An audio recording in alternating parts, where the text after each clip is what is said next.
wabarakatuh. Selamat siang kepada Ibu Yulianti Faruna SMSI telah memberikan kami kesempatan untuk berpresentasi.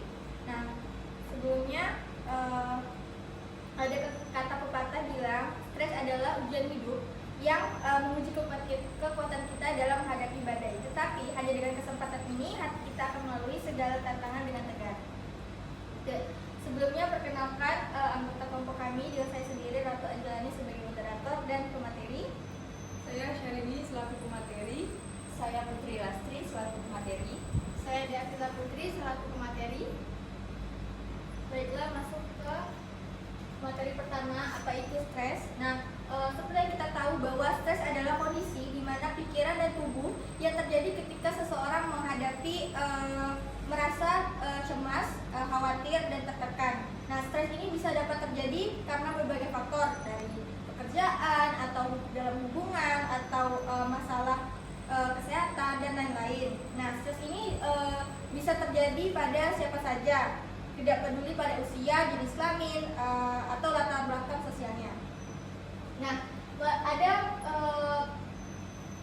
pengertian dari stres menurut para ahli. Yang pertama itu ada Stephen Farrowin yang mendefinisikan stres sebagai suatu kondisi dinamik yang di dalamnya seorang individu dihadapkan dengan suatu peluang, kendala atau tuntutan yang berkaitan dengan yang ia inginkan dan hasilnya dipersepsikan sebagai yang tidak pasti dan penting. Yang kedua ada dari Anoraga pada tahun 2014. Stres ini merupakan suatu bentuk tanggapan seseorang baik secara fisik maupun mental terhadap suatu perubahan di lingkungannya yang dirasakan mengganggu dan mengakibatkan dirinya terancam. Nah, penting untuk memahami bahwa stres ini bukan suatu yang bisa dihindari sepenuhnya. Sebagai manusia, kita pasti mengalami stres di berbagai titik dalam hidup.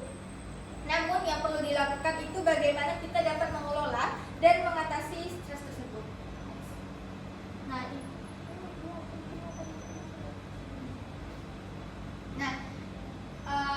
Pentingnya manajemen stres.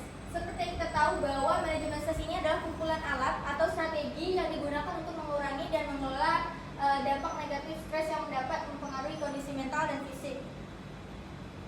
Nah, meskipun stres ini merupakan bagian hal yang normal pada kehidupan, tapi jika kita tidak dapat mengelola dan dengan serius, ini akan berdampak negatif pada kesehatan fisik dan mental seseorang. Nah, manajemen stres ini berperan penting dalam menjaga kesehatan mental dan fisik seseorang dalam menghadapi tekanan dan masalah dengan tenang. Dengan mengelola stres dengan baik dapat mengurangi risiko masalah kesehatan tubuh dan pikiran. Selanjutnya akan dijelaskan oleh Oke, berikutnya kita akan masuk pada sumber-sumber potensi seperti apa saja yang bisa menimbulkan stres. Nah, potensi stres itu sendiri adalah suatu situasi atau peristiwa yang bisa saja menimbulkan stres pada seseorang, khususnya dalam suatu organisasi.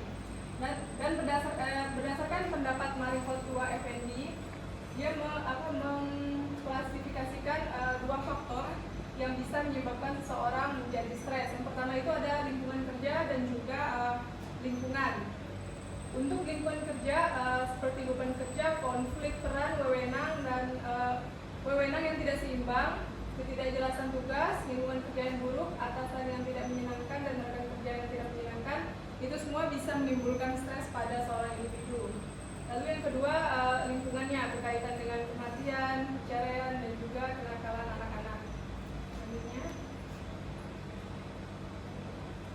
adapun sumber-sumber utama dari potensi stres sebenarnya ada tiga. Yang pertama ada faktor lingkungan, faktor organisasi, dan juga faktor individu.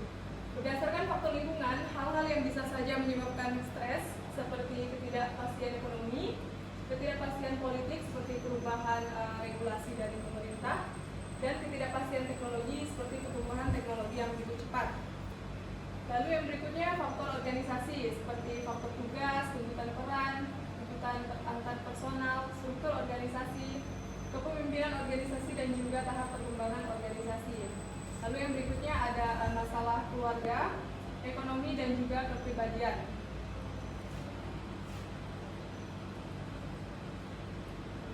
Nah, ini merupakan konsep dari sumber stres ya. Di sini ada sumber potensial seperti faktor lingkungan, organisasi organisasi dan juga faktor individu, di mana semua faktor ini bisa memicu pengalaman stres, tentunya berdasarkan persepsi masing-masing, berdasarkan pengalaman kerja yang dialami setiap masing-masing dari individu, yang kemudian akan berdampak pada bisa saja memunculkan gejala fisiologis, gejala psikologis, dan juga gejala perilaku seperti sakit kepala, tekanan darah, depresi, maupun terjadinya tidak produktif pada suatu individu dalam bekerja di sebuah perusahaan. Oke, yang berikutnya akan dilanjutkan oleh rekan saya. Oke, selanjutnya kita masuk pada faktor yang mempengaruhi tingkat stres. Nah, di sini ada beberapa faktor yang mempengaruhi tingkat stres. Yang pertama itu ada persepsi. Cara kita memandang suatu situasi sangat menentukan tingkat stres yang kita rasakan. Berikutnya yaitu kemampuan memprediksi peristiwa yang bisa menyebabkan stres. Nah, ini merupakan alat yang sangat berguna untuk dalam menjaga kesehatan mental. Selanjutnya yaitu pengalaman menghadapi peristiwa yang menyebabkan stres. Ini adalah cara kita merespon situasi yang serupa di masa yang akan datang. Selanjutnya itu ada dukungan sosial yang dapat membantu kita merasa lebih terhubung, lebih dipahami, dan lebih mampu mengatasi kesulitan. Selanjutnya, jenis kepribadian cenderung lebih rentan terhadap stres karena tergantung kepribadian masing-masing. Oke, selanjutnya itu ada permusuhan. Emosi negatif ini dapat memicu respon fisik yang sama seperti stres, seperti peningkatan detak jantung dan tekanan darah. Nah, selain itu juga ada kemampuan yang dimiliki, yaitu percaya diri dan yakin akan kemampuan diri sangatlah penting dalam menghadapi berbagai situasi. Oke, nah selanjutnya itu masuk ke gejala stres. Nah, di sini ada berbagai gejala stres yang mungkin muncul.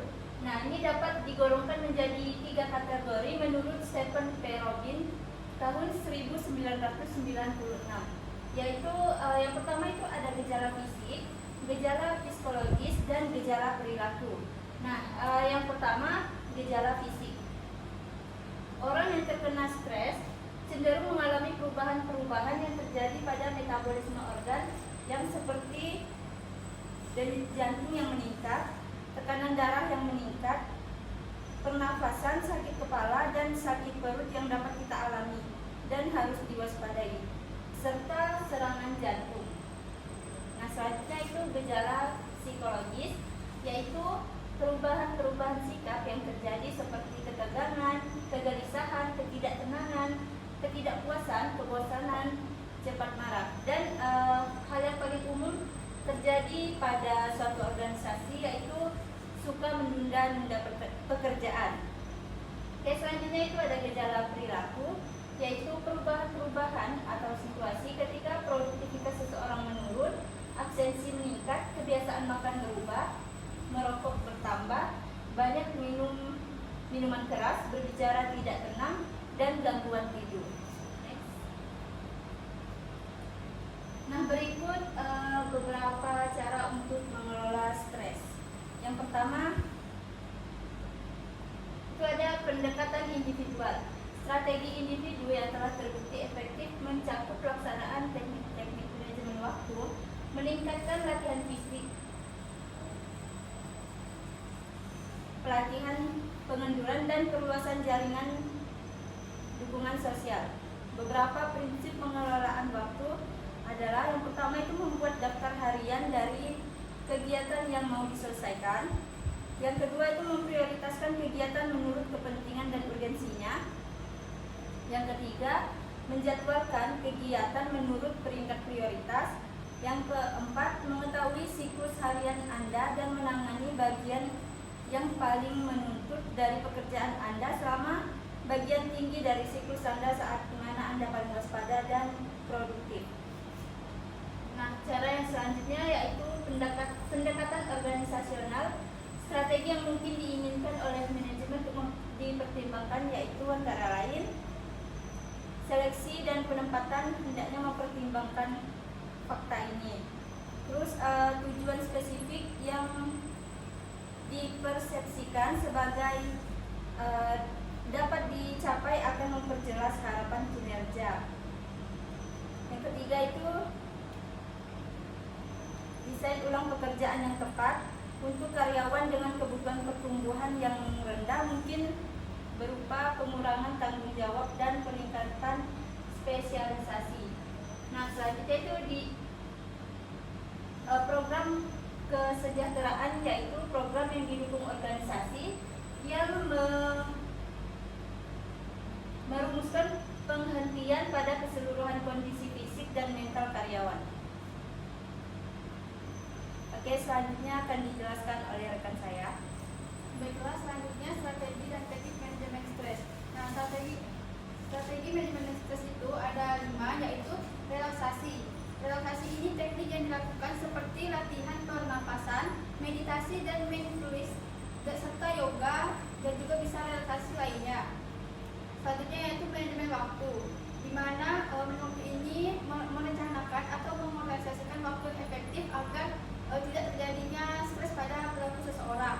Yang ketiga yaitu perubahan gaya hidup, seperti pola makan yang sehat, olahraga yang teratur, kualitas tidur yang harus terjaga agar kita bisa mengelola diri sendiri dan mengelola pikiran kita agar tidak stres. Selanjutnya yang keempat yaitu dukungan sosial. Pentingnya dukungan ini berasal dari keluarga atau teman-teman di sekitar kita, serta mengikuti kelompok dukungan yang bisa memberi kita hidup yang tenang.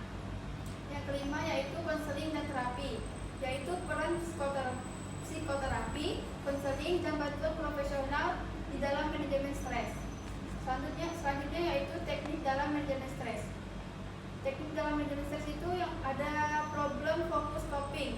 Teknik ini merupakan teknik yang memberikan sebuah bantuan untuk memecahkan sebuah masalah yang digunakan untuk individual yang memiliki masalah seperti ancaman, gangguan, dan situasi yang menantang namun masih bisa dapat kita ubah. Selanjutnya yaitu tantangan dan hambatan dalam manajemen stres. Yang pertama ada kesadaran terhadap diri sendiri yang rendah, di mana banyak orang tidak menyadari adanya tingkat stres mereka atau gejala stres yang sedang mereka hadapi, sehingga sulit untuk mereka mengambil keputusan atau langkah-langkah yang baik untuk mengelola stres tersebut. Yang kedua yaitu kurangnya waktu juga dapat menjadi tantangan tersendiri, karena di dalam kehidupan kita sehari-hari yang sibuk, orang-orang itu sering merasa tidak punya waktu untuk beristirahat atau melakukan aktivitas yang mereka sukai, yang bisa meredam stres tersebut. Nah, yang ketiga yaitu pikiran yang negatif. Ada beberapa orang mungkin menganggap bahwa manajemen stres adalah tanda kelemahan, atau bahkan mereka tidak kuat untuk menghadapi tekanan tanpa bantuan dari orang lain. Nah, yang keempat, terdapat kebiasaan yang buruk seperti kurang tidur, pola makan yang tidak teratur atau tidak sehat. Hal tersebut bisa memperburuk dan bisa membuat manajemen stres di dalam diri kita itu menjadi lebih sulit untuk diatasi. Dan yang kelima yaitu kurangnya pendidikan dan akses terhadap sumber daya, di mana hal ini tidak semua orang memiliki akses informasi atau layanan kesehatan yang dapat membantu mereka untuk mempelajari bagaimana cara-cara efektif untuk mengelola stres tersebut. Selanjutnya yaitu studi kasus. Kami mengambil studi kasus di PT Esa Visual Pajajaran Televisi atau PJTV. Studi kasus ini berfokus pada pengelolaan stres kerja yang dialami oleh salah satu wartawan di divisi pemberitaan di PJTV. Nah, kasusnya yaitu ada salah satu wartawan di PJTV menghadapi berbagai faktor yang menyebabkan stres, seperti belum adanya peristiwa yang layak untuk dijadikan berita, sehingga wartawan tersebut mengalami tekanan dari atasannya, dan lokasi kerja yang luas sehingga mengharuskan mereka untuk mengcover lebih dari 30 kecamatan. Waktu yang terbatas untuk menyelesaikan tugas, tuntutan dari pemimpinan redaksi yang seringkali menekan mereka untuk terus membuat berita, dan juga sering dimarahi untuk target yang tidak tercapai. Nah, dari studi kasus ini memberikan gambaran jelas tentang tantangan yang dihadapi oleh wartawan tersebut, dan bagaimana mereka itu berusaha untuk mengelola stres tersebut di dalam lingkungan kerja yang selalu dituntut. Baiklah, selanjutnya akan saya serahkan ke moderator. Baiklah, sudah masuk ke dalam kesimpulan di mana manajemen stres merupakan keterampilan yang sangat penting untuk menjaga kesehatan mental dan fisik.